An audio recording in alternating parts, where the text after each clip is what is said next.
morning students, Ram Ram, welcome back to our online studies. And here after a long time we will study about chapter 1 but unit 2, class 7, chapter 1 social study, unit 2 our environment and chapter name environment. तो आज की class में हमें पढ़ना है environment और ये geography का चैप्टर है यानी भूगोल का चैप्टर है। और आपकी अगर बुक की बात की जाए तो यूनिट 2 चैप्टर 1 की है। ठीक है, तो मैंने एक यहाँ पे फॉर्मेट बनाया हुआ है इन्वायरमेंट का। पहला टॉपिक है ऊपर में, सबसे ऊपर में इन्वायरमेंट। तो सबसे पहले हम इस चीज़ को समझेंगे शॉर्ट में, फिर उसके बाद मैं बारी बारी जो भी चीज़ लिखा हूँ सबका डेफिनेशन और थोड़ा डिटेल में बताऊँगा।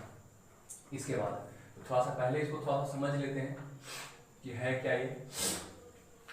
जैसे इन्वायरमेंट कहते किसको है? तो इन्वायरमेंट का अगर वर्ड मीनिंग देखा जाए तो दो तरीके से है। माहौल, इन्वायरमेंट का मतलब होता है माहौल, मतलब कि हम आसपास अपने किस परिवेश में रह रहे हैं वो माहौल, वो भी इन्वायरमेंट कहलाता है। और लेकिन जब हम इस वर्ड को, इस इन्वायरमेंट वर्ड को हम जब एसएसटी में पढ़ते हैं तो हिस्ट्री में अगर कहीं इन्वायरमेंट वर्ड यूज हुआ है तो उसका मतलब माहौल या परिवेश ही है। लेकिन अगर ज्योग्राफी में यूज हुआ है तो उसका मतलब सिर्फ और सिर्फ यही है, पर्यावरण, वातावरण।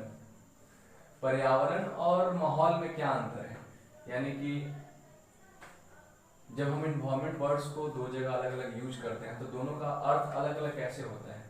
तो जब हम किसी इन्वायरमेंट को जब किसी हिस्ट्री में या फिर किसी पर्टिकुलर किसी पर्सन के लिए यूज करते हैं तब वो माहौल बन जाता है, यानी हम उसके कैरेक्टर, उसके एक्टिविटी, किसी पर्सन, ह्यूमन बीइंग या किसी एनिमल्स या किसी चीज के पर्टिकुलर एक एक्टिविटी, एक कैरेक्टर, एक कंडीशन के बारे में बात कर रहे हैं। लेकिन जब हम इस इन्वायरमेंट को ज्योग्राफी में यूज करते हैं और दूसरे इसका वर्ड जो पर्यावरण शब्द है, इन वातावरण जो शब्द है उसके रिस्पेक्ट में जब इस वर्ड को यूज करते हैं तो उसका अर्थ होता है कि पार्टिकुलर नहीं, ओवरऑल हर चीज का, उस सराउंडिंग्स का हर एक चीज की एक्टिविटी, उस कैरेक्टर या फिर जो भी चीज है वो हर चीज। तो यहाँ पे इन्वायरमेंट की अगर बात किया जाए तो इस यहाँ पे मतलब होता है पर्यावरण या वातावरण का। तो पर्यावरण के बारे में हमें इस चैप्टर में पढ़ना है। तो इन्वायरमेंट का अगर हम छोटे सा एक लाइन में डेफिनेशन कहा जाए तो द सराउंडिंग्स और the geographical areas where the human beings, plants, animals and all the things lived. मतलब कि ऐसा आस पड़ोस, ऐसा सराउंडिंग्स या ऐसा एक ज्योग्राफिकल बहुत बड़ा एरिया जहाँ पे animal, human beings, non living beings जो कि नेचुरल है या चाहे मैनमेड है, सब कोई रहता है, सब कोई एक जगह रह रहा है, उसी को हम इन्वायरमेंट बोलते हैं। इन्वायरमेंट को दो भाग में, दो पार्ट में डिवाइड किया गया है। एक है नेचुरल और दूसरा है आर्टिफिशियल। इसको हम मैनमेड भी कह सकते हैं, मतलब कि मानवों के द्वारा बनाया हुआ, हमारे द्वारा बनाया हुआ। नेचुरल इन्वायरमेंट, नेचुरल इन्वायरमेंट कहने का मतलब है कि ऐसा सराउंडिंग्स या ऐसा इन्वायरमेंट जो नेचर प्रोवाइड करता है, नेचर प्रोवाइड करता है मतलब प्रकृति प्रोवाइड करती है, प्रकृति के पहले से ही ऑलरेडी एग्जिस्टेंस ऑफ अर्थ से ही वो चीजें हैं, उसी को हम लोग नेचुरल इन्वायरमेंट बोलते हैं। और आर्टिफिशियल इन्वायरमेंट का मतलब होता है कि ऐसा इन्वायरमेंट जिसको हमने बनाया है, जैसे कि बिल्डिंग्स, रोड्स, प्लेन्स या फिर जो भी चीजें हैं, जो भी परिवेश, जो भी इन्वायरमेंट है, अभी रोड्स देखते हैं, बिल्डिंग्स देखते हैं, शहर देख रहे हैं, ये सारा इन्वायरमेंट किसने बनाया है? हम ह्यूमन बीइंग्स ने बनाया है। इसीलिए इसको दो पार्ट्स में डिवाइड किया गया कि एक आर्टिफिशियल और एक नेचुरल। नेचुरल को दो भागों में बांटा गया है, एक है पहला बायोटिक और दूसरा है अबायोटिक। बायोटिक इन्वायरमेंट में वो सब आ जाता है, जैसे कि ऑल लिविंग बीइंग्स, सभी लिविंग बीइंग्स जो हैं, जितने भी जीव जंतु हैं, जीव प्रकृति है, चाहे वो माइक्रो ऑर्गेनिज्म हो या ह्यूमन बीइंग्स हो या एनिमल्स हो या प्लांट्स हो, वो सब के सब बायोटिक इन्वायरमेंट में, बायोटिक नेचुरल इन्वायरमेंट में बिलोंग करते हैं। और अबायोटिक में इसमें नॉन लिविंग बींग्स होते हैं, जैसे कि माउंटेन्स, रिवर्स, ओशियंस, सॉइल, ये सारे जो है चीजें हैं अबायोटिक नेचुरल इन्वायरमेंट आते हैं। तो ये नेचुरल इन्वायरमेंट का दो टाइप्स है। लेकिन अगर हम नेचुरल इन्वायरमेंट्स के कंपोनेंट्स की बात करें कि नेचुरल इन्वायरमेंट बना किससे है, तो कंपोनेंट्स में आ जाता है ये दोनों मिलाकर के, दोनों कंपोनेंट्स में दोनों के जितने भी पार्ट्स होंगे वो सब नेचुरल कंपोनेंट, नेचुरल इन्वायरमेंट के कंपोनेंट्स में आएंगे। यानी कि जिस जिस चीज से मिलकर के नेचुरल इन्वायरमेंट बना है वो सारी चीजें कंपोनेंट्स कहलाएंगी। तो कंपोनेंट्स जो है नेचुरल इन्वायरमेंट के मेनली चार हैं, lithosphere, atmosphere, hydrosphere and biosphere. Lithosphere का डेफिनेशन जो है या फिर उसका जो रिस्पेक्ट है या रिस्पेक्टिवली हमें कह सकते हैं कि लिथोस्फीयर का यहाँ पे यूज या यहाँ पे इसका मतलब ये है कि वो हर वो चीज या ऐसा इन्वायरमेंट या ऐसा स्फीयर या ऐसा सराउंडिंग्स जो लैंड से घिरा हो, यानी कि लैंड पर हो, जमीन पर हो, मिट्टी पर हो, वो लिथोस्फीयर कहलाएगा। एटमॉस्फेयर का मतलब ऐसा सराउंडिंग्स जिसमें सिर्फ और सिर्फ हवा, एयर और गैसेस का यूजेस हो या गैसेस की बात की जाए, वो एटमॉस्फेयर कहलाएगा। हाइड्रोस्फीयर का मतलब माने कि ऐसा सराउंडिंग्स जहां सिर्फ और सिर्फ पानी हो, पानी का यूजेस हो, पानी का ही बात किया जाए, पानी से ही बना हो, वो हाइड्रोस्फीयर कहलाएगा। और बायोस्फीयर का मतलब होता है कि ऐसा सराउंडिंग्स जहां पे कोई भी लिविंग बींग्स हो, और वो लिविंग बींग्स इन तीनों के बनाए हुए एरिया में रह रहा हो, तो वो क्या कहलाएगा, बायोस्फीयर। तो हम जितने भी लिविंग बींग्स हैं वो सब बायोस्फीयर में आते हैं, और जितने भी नॉन लिविंग बींग्स हैं वो उन तीनों को तीन पार्ट्स में रखा गया है। यानी कि एबायोटिक को तीन भागों में रखा गया, लिथोस्फीयर, एटमॉस्फेयर और हाइड्रोस्फीयर, और बायोटिक को सिर्फ एक भाग में रखा है यानी बायोस्फीयर। तो बायोस्फीयर में ही हम सब आ जाते हैं, माइक्रो ऑर्गेनिज्म से लेकर के human beings, animals, plants, insect, reptiles, जितने भी चीज हैं सब के सब जो है वो बायोटिक में आते हैं। और एबायोटिक को तीन भागों में स्प्लिट किया गया है, लिथोस्फीयर, हाइड्रोस्फीयर, एटमॉस्फेयर। तो हम जैसे जब रहते हैं तो हम क्या करते हैं, हम पानी में भी रहते हैं, जल पे भी पानी में भी, वाटर पे भी रहते हैं, वाटर का भी यूज करते हैं, लैंड पे भी रहते हैं, लैंड का भी यूज करते हैं, और एयर में भी। कैसे एयर में रहते हैं भाई, तो एयर जो है एक पूरे अर्थ का एक छोटे से छोटे जगह से लेकर के एक बड़े से बड़े जगह में भी वो ऑक्यूपाइड रहता है, वो हर जगह प्रेजेंट होता है। तो लैंड पर तो हमारा पैर होता है ना, लेकिन बाकी का बॉडी कहाँ होता है, लैंड से, धरती से, जमीन से ऊपर हवा में ही तो होता है। तो हम हवा में भी रह रहे हैं, लैंड पे भी रह रहे हैं, और पानी में भी रह रहे हैं। यानी कि जहाँ पे पानी है वहां पे पानी में भी हम, जब पानी में हम अंदर की ओर जाते हैं तो हमारा बॉडी क्या होता है, आधा एयर में होता है, आधा होता है। यानी इस तरीके से कहा जाता है कि बायोस्फीयर में जो हम लोग रह रहे हैं, जितने भी चीजें हैं वो सब का सब इन तीनों चीजों का यूज करते हुए वो बना है। यानी ये नेचुरल इन्वायरमेंट जो है वो चार चीजों से मिलकर बना है, लिथोस्फीयर, एटमॉस्फेयर, हाइड्रोस्फीयर और बायोस्फीयर। बायोस्फीयर का मतलब ताल्लुक जो है वो हम लोगों से है, जीव जंतुओं से है, लिविंग बीइंग से है। तो ये था आपका फॉर्मेट जिसको मैंने थोड़ा बहुत समझा दिया। अब हम बारी बारी सब टॉपिक पे चलेंगे। पहले हम बात करेंगे इन्वायरमेंट की डेफिनेशन की, उसके बाद नेचुरल डेफिनेशन की, फिर आर्टिफिशियल इन्वायरमेंट की, उसके बाद बायोटिक के बारे में पढ़ेंगे, एबायोटिक के बारे में पढ़ेंगे, फिर कंपोनेंट्स के बारे में पढ़ेंगे और इनके डेफिनेशन के बारे में पढ़ेंगे। तो आइए मैं इसे इरेज करता हूँ और हम लोग चलते हैं इन्वायरमेंट। तो आइए हम लोग बात करते हैं इन्वायरमेंट के डेफिनेशन की।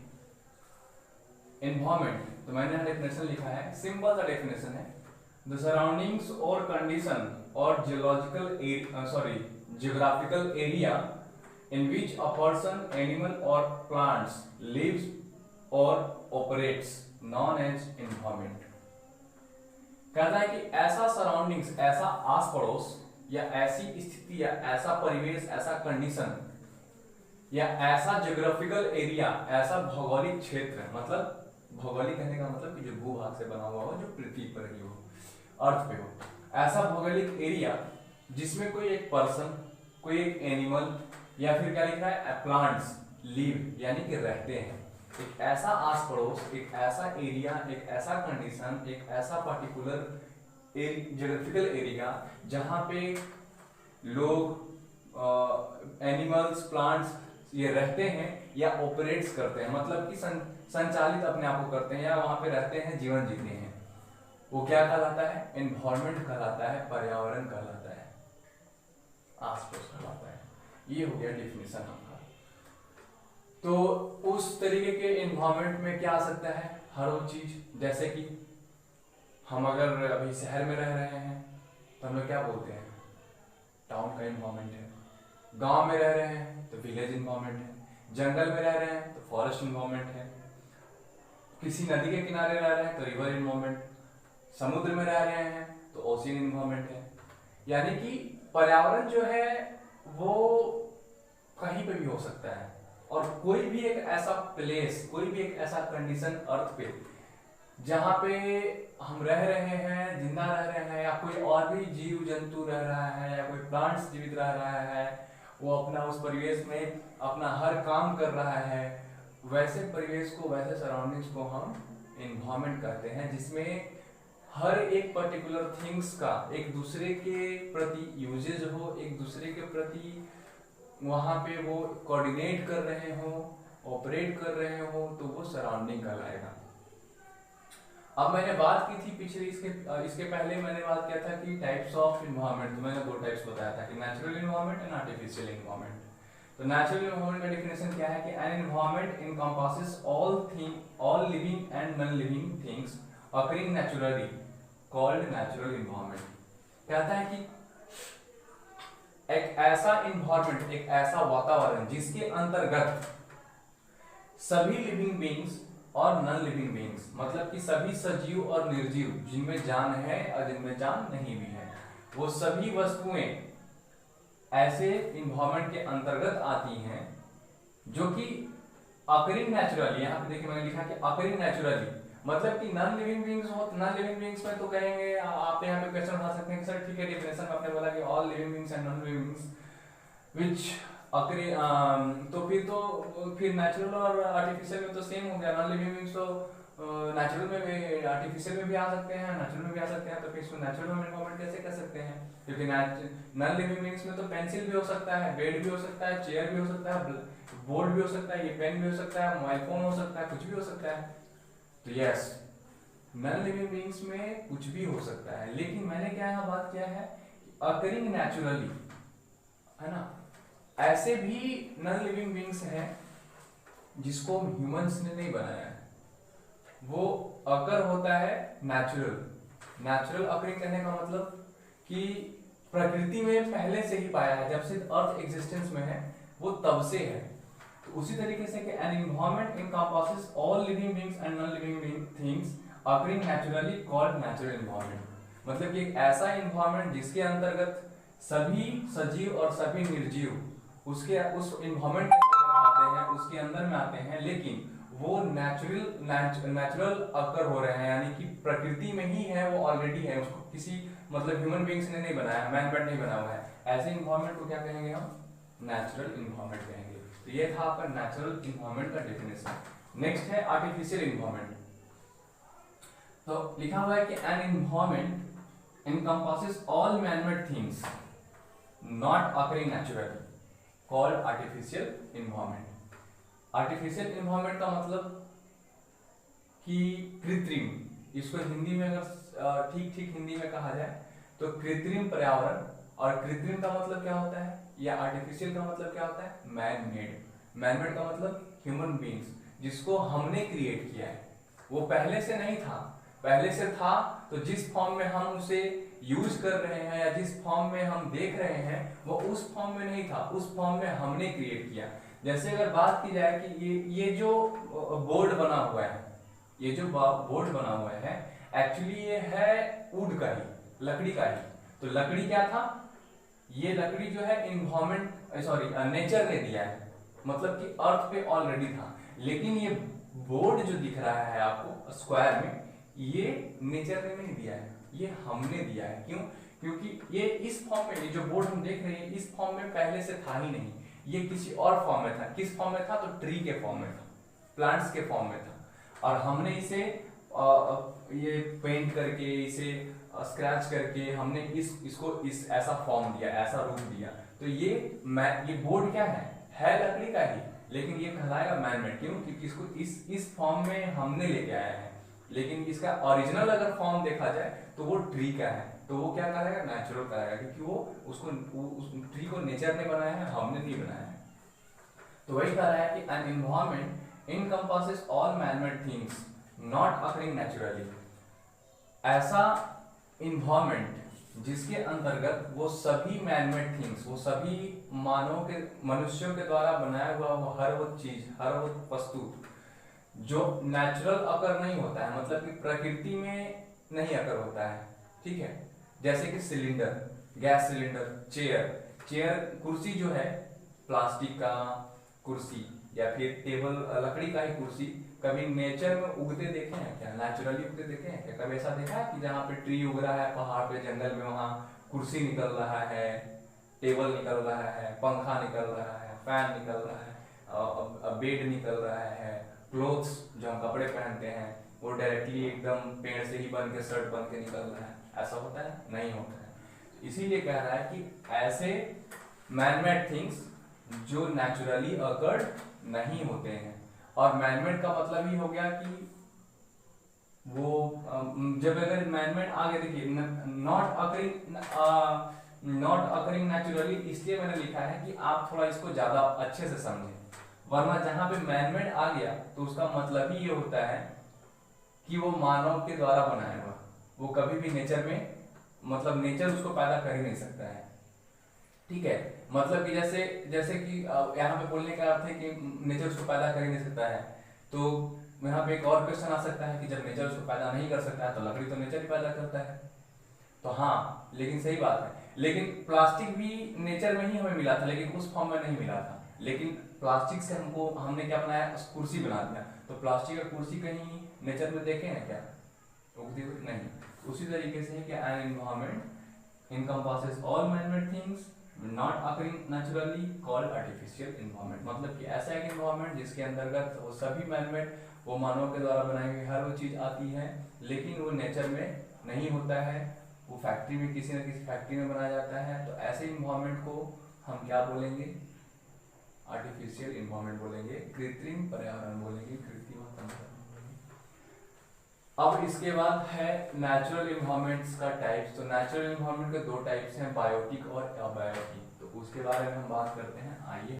अब नेचुरल थिंग्स के अंदर में ही आते हैं। तो नेचुरल थिंग्स को नेचुरल इन्वायरमेंट को दो पार्ट में रखा गया है। तो नेचुरल इन्वायरमेंट के अंदर में जो भी आता है, जितने भी वस्तुएं आती हैं, जितने भी थिंग्स उसके अंतर्गत आती हैं नेचुरल इन्वायरमेंट के अंतर्गत, तो उन सभी वस्तुओं को दो पार्ट्स में रखा गया है, बायोटिक और अबायोटिक। इसके पहले आप लिविंग थिंग्स और नॉन लिविंग थिंग्स पढ़ते थे, लेकिन ये एक नया टर्म है उसी चीज को। जैसे आप पहले पढ़ते थे कि नेचुरल इन्वायरमेंट जो होता है उसमें नॉन लिविंग बीइंग्स और लिविंग बीइंग्स के बारे में बचपन से आप पढ़ते आए हैं, लेकिन अब आप 7th में आ गए हैं तो आपको एक नया टर्म पढ़ना है। टर्म एक शब्द है जिसको अब हम लोग क्या बोलते हैं, जैसे बायोटिक है और अबायोटिक है। तो यहाँ पर वही लिखा हुआ कि all living things known as biotic. तो लिविंग थिंग्स का डेफिनेशन या लिविंग थिंग्स किसको कहते हैं, आप बचपन से पढ़ते आ रहे हैं, है ना, कि all the things which have life, which grow, which can reproduce, called living things. तो उसी तरीके से है। तो बायोटिक है कि all living things known as biotic, मतलब कि जितने भी लिविंग थिंग्स हैं सब क्या कहलाते हैं? बायोटिक कहलाएंगे।